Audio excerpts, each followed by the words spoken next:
E aí pessoal, tudo bom com vocês? Vamos hoje dar uma discutida em um outro conteúdo, em outra temática na área para a área de redação. E a temática que a gente trouxe para vocês hoje foi a temática da indústria cultural, né?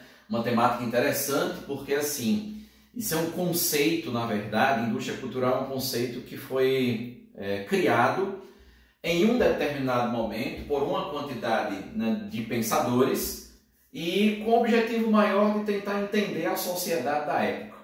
Então vamos aqui conversar hoje sobre indústria cultural.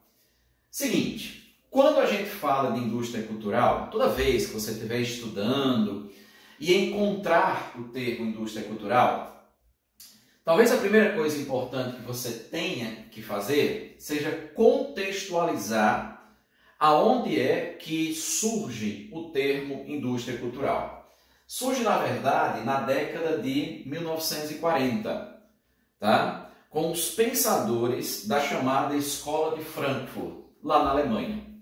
A Escola de Frankfurt, na verdade, ela produzia uma quantidade bem significativa, de pensadores, dentre eles, dois que a gente vai ter que estar sempre muito atento, porque são os dois pensadores que criaram o conceito de indústria cultural. Tá? Nós estamos falando de um cara chamado Theodor Adorno e o outro chamado Max Horkheim.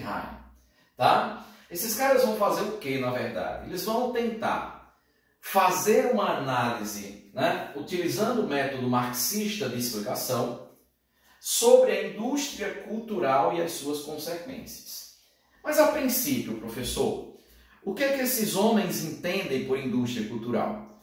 Antes de ir para o conceito, vamos lembrar que esses homens começam a escrever sobre esse assunto ao final da Segunda Guerra Mundial. Tá? E quando eles começam a escrever, eles começam a, de certa maneira, visualizar algumas transformações que a Europa e, sobretudo, os Estados Unidos estavam vivendo no pós-Segunda Guerra Mundial. É claro que o olhar deles para os Estados Unidos era um olhar muito mais aprofundado, porque eles viam que os Estados Unidos tinham ganhado muito com a guerra, principalmente em questões econômicas, e que no pós-guerra os Estados Unidos estavam vivendo uma coisa chamada de American Way of Life. Que se eu perguntar para vocês, gente, qual seria a palavra-chave para a gente pensar o American Way of Life? Aí você me responderia, a palavra-chave é consumo. O consumo é aquilo que, de certa maneira, marca a sociedade norte-americana no pós-guerra. E aí, esse consumo era de bens de consumos duráveis, automóveis, eletrodomésticos, mas era também um consumo de bens culturais. Se liga nisso. Consumo de bens culturais. E aí esses caras começaram a perceber que os bens culturais começaram a ser produzidos em escala o quê, turma? Em escala industrial. Os bens culturais começavam a ser produzidos em escala industrial. E aí eles tiveram uma ideia. Vamos escrever um livro para explicar um pouco essas transformações. E, gente, em 1947, eles escrevem um livro chamado de Dialética do Esclarecimento. É nesse livro que eles vão criar o conceito de indústria cultural para explicar como os bens culturais, a partir do pós-Segunda Guerra Mundial, passaram a ser produzidos em larga escala. E quando a gente fala de larga escala, está falando em escala industrial. Não precisa nem a gente dizer, o que seria escala industrial, porque tu já sabe. E aí vem aqui uma coisa para a gente comentar. Existe aqui, gente, na verdade, 4 reflexões importantes que os caras fazem desse livro. Na verdade, existem mais reflexões. Mas as principais reflexões são essas. E a primeira reflexão vai dizer exatamente o quê? A partir de um determinado momento, as formas culturais, entenda, quando eles falam de formas culturais, eles estão falando do rádio, da TV, do cinema, da música, tá bom? Então eles vão dizer que essas formas culturais, rádio, TV, música e tal, estavam sendo mercantilizadas. É como se a gente estivesse falando assim, ó, as formas culturais, a partir de um determinado momento, elas estão sendo produzidas em larga escala, reproduzidas em larga escala e vendidas, comercializadas, mercantilizadas em larga escala. Então essa é a primeira coisa que eles percebem, né? A quantidade de bens culturais que estão sendo produzidos em larga escala e sendo, de certa maneira, comercializados. E aí eles vão dizer o quê? A partir do momento que esses bens culturais passam a ser mercantilizados, comercializados, o que é que a gente vai ter como consequência? Ele vai dizer, ou eles vão dizer, que a cultura enquanto, né, representação, enquanto que o povo vive, ela vai perder as suas duas principais funções.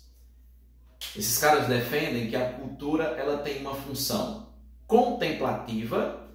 Então, quando você olha uma obra de arte, é para você contemplar a beleza, a unicidade dessa obra de arte.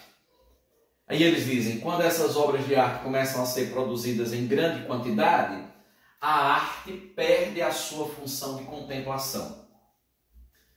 Mas não só isso.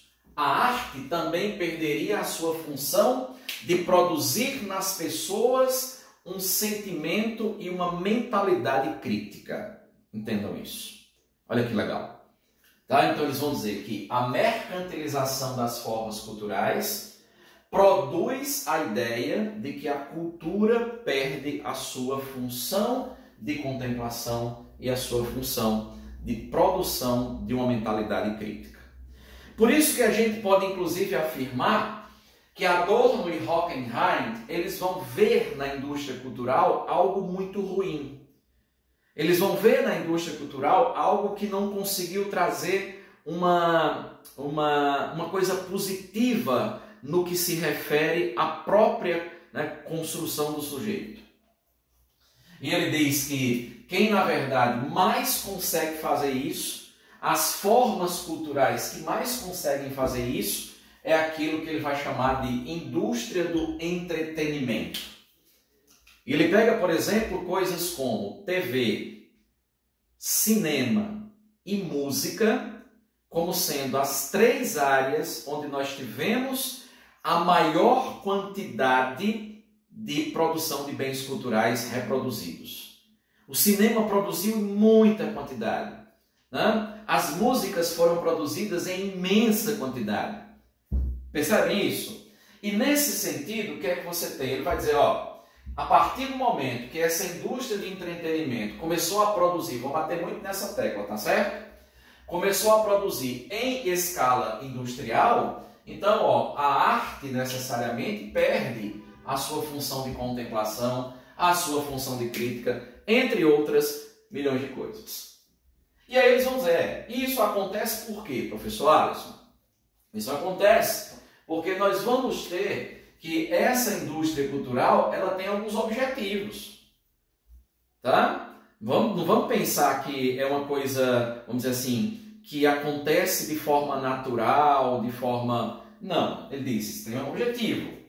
Então, o primeiro objetivo da indústria cultural é o quê? É padronizar as formas culturais. Para pensar basicamente assim, ó, o que é que eu posso entender, professor, por padronização das questões culturais? É simples. É você dizer assim, ó, que a padronização é tão intensa que você vai perceber que em determinados momentos as pessoas só escutam um determinado cantor, só escutam um determinado ritmo. Por exemplo, vou dar um exemplo aqui bem atual. Se você pensar, você vai para uma festa e a música que mais rola numa festa é o piseiro, que é uma coisa bem de moda, né? Talvez Adorno e Horkheim dissesse assim, tá vendo? Ó, o piseiro, né? A pisadinha, ele foi produzido em tanta quantidade que as pessoas passaram aqui, ó, a padronizar os seus gostos. É como se dissesse assim, quem não gosta da música piseiro necessariamente não está dentro do circuito. Então ele disse que o objetivo é padronizar e o segundo objetivo é fazer com que esses produtos culturais, eles a partir de agora produzam uma coisa muito mais importante, que seriam os lucros. E eles veem isso de forma muito negativa, percebe, pessoal? Por quê? Porque eles vão dizer, ó, a arte como um todo, a música, o cinema, perdeu o seu encantamento, perdeu a sua possibilidade de fazer com que o homem contemplasse a boa música, contemplasse o bom filme, contemplasse a boa TV, e que agora as pessoas passassem a consumir, somente consumir os produtos que são padronizados, percebe? E aí eles vão dizer uma coisa interessante, eles vão fazer uma outra reflexão interessante. Qual seria, professor? Eles vão dizer, ó, a partir do momento que a indústria cultural produz tudo isso, a partir do momento que a indústria cultural consegue produzir todas essas questões, tá? Aí você tem, ó, como consequência de todo esse processo, né, de padronização, né, da grande quantidade de produtos sendo produzidos, então a grande consequência é o quê? Primeiro, ela traz como primeira consequência a atrofia da capacidade de pensar. Olha que sério isso, né? Então ele diz, quanto mais nós temos indústria cultural rolando, quanto mais produtos eles aparecem para nós, para que a gente possa consumir, necessariamente, né, nós vamos ter uma sociedade que vai perdendo a capacidade de pensar, de refletir, de fazer, de construção do pensamento crítico, de contemplação. Tá? E aí, nesse sentido, vai dizer o quê? Que a partir do momento que a gente perde a capacidade de pensar, é como se a gente passasse a ser uma sociedade de pessoas passivas. Que agora não tem mais como criticar, agora não, a gente só recebe os produtos culturais e só receber produtos culturais faz com que a gente, né, não pense em outra coisa, senão consumir de forma normal. Tá? Ele diz assim, é como se a gente estivesse vivendo assim, ó, um bombardeamento tão intenso de determinados produtos culturais, que a partir de um determinado momento, a gente só consumisse e pronto. Tá bom? Depois eles vão dizer necessariamente que uma outra consequência do processo é a homogeneidade de pensamento. Olha como é sério isso. Como eu disse anteriormente para vocês, né? Se lança uma música, essa música passa a ser considerada a música da moda, tá? E em todos os lugares que você vá, por todos os lugares que você passa, necessariamente as pessoas estão escutando a mesma coisa. E aí Adorno e Hockenheim vão dizer o quê? Que a partir do momento que essas pessoas estão escutando as mesmas coisas, é como se a gente tivesse uma sociedade de pessoas que estivessem pensando de forma igual. Tá? E aí lembra, né? Ai de quem pensa diferente. Ai de quem critica uma coisa dessa. E aí, de certo modo, eles dizem, né? Ó, a partir do momento que tudo acontece, tá? A gente vai ter uma imensa quantidade de bens culturais sendo colocado na sociedade, sendo oferecido como produto, ó, como produto, só que com uma característica, tá? Esse produto agora, ele não tem conteúdo crítico. A ideia de indústria, né? A ideia de você produzir em grande quantidade, tá? E quando você produz em grande quantidade, esses bens culturais, eles perdem a sua função, tá? E perder a função é o quê? É ser apartado da sua capacidade de fazer com que o homem pense de forma crítica, de forma diferente. E na verdade, gente, essa seria a nossa ideia em colocar para vocês sobre indústria cultural. Retomando, que a indústria cultural é um conceito criado pelos dois aqui, ó, pelos dois filósofos da escola de Frankfurt, tá? E que, na verdade, querem entender porque houve essa coisa da produção em grande quantidade de bens culturais e, por outro lado, o consumo em grande quantidade de bens culturais.